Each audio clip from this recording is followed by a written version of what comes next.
अस्सलाम वालेकुम फ्रेंड्स, उम्मीद है आप सब खैरियत से होंगे। आज मैं आपके लिए एक बहुत ही मज़ेदार रेसिपी लेके आई हूँ। आज की वीडियो को बिल्कुल भी स्किप मत कीजिएगा। आज ये बहुत ही यमी रेसिपी बनने वाली है। सबसे पहले 2 बड़े घी के चम्मच ले लेंगे और इसमें 1 बड़ा प्याज काट के शामिल कर देंगे। प्याज को हमने अच्छे से गोल्डन ब्राउन कर लेना है।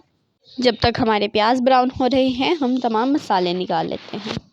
उसके लिए हम ले लेंगे 2 चम्मच पिसी हुई लाल मिर्च, 1 चुटकी हल्दी, आधा चम्मच ज़ीरा, आधा चम्मच कुटी हुई लाल मिर्चें और 1 चम्मच नमक। प्याज ब्राउन हो चुके हैं। अब मैं इसमें बोनलेस चिकन के छोटे छोटे टुकड़े शामिल कर दूंगी।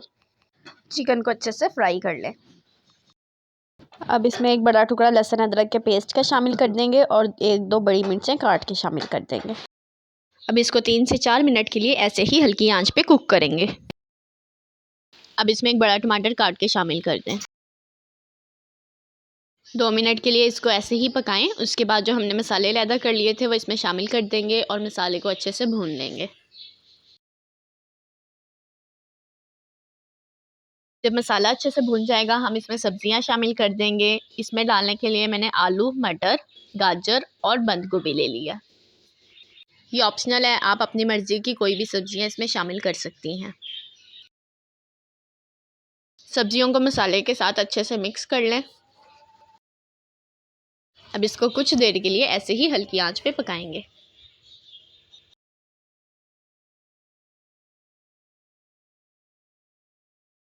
अब इसमें आधा गिलास पानी शामिल करके इसको अच्छे से मिक्स करें और ढक के 4 से 5 मिनट के लिए इसको हल्की आंच पे पकने दें।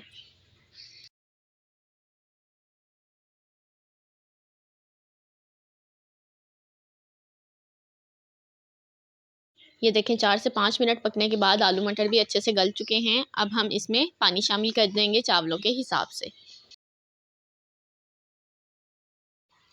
3 गिलास चावल थे इसलिए मैंने इसमें 4 गिलास पानी शामिल कर दिया है।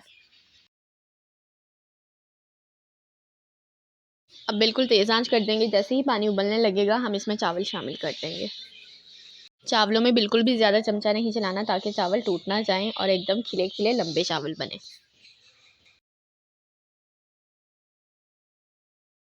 अभी चावलों में काफ़ी पानी मौजूद है इसलिए अभी हम इसको ऐसे ही कुक होने देंगे।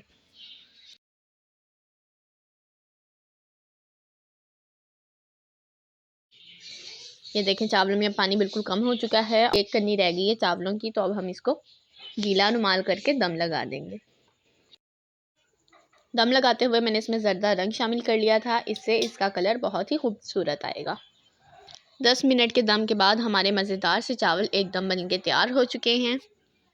उम्मीद है आज आपको ये चावलों की रेसिपी ज़रूर पसंद आई होगी। लाइक बटन को ज़रूर प्रेस कीजिएगा और आप भी अपने घर वालों को ये चावल बना के ज़रूर खिलाइएगा। उम्मीद है उनको ये रेसिपी पसंद आएगी। अपना अपने प्यारों का ख्याल रखें, मुझे भी दुआओं में याद रखें। अल्लाह हाफिज़।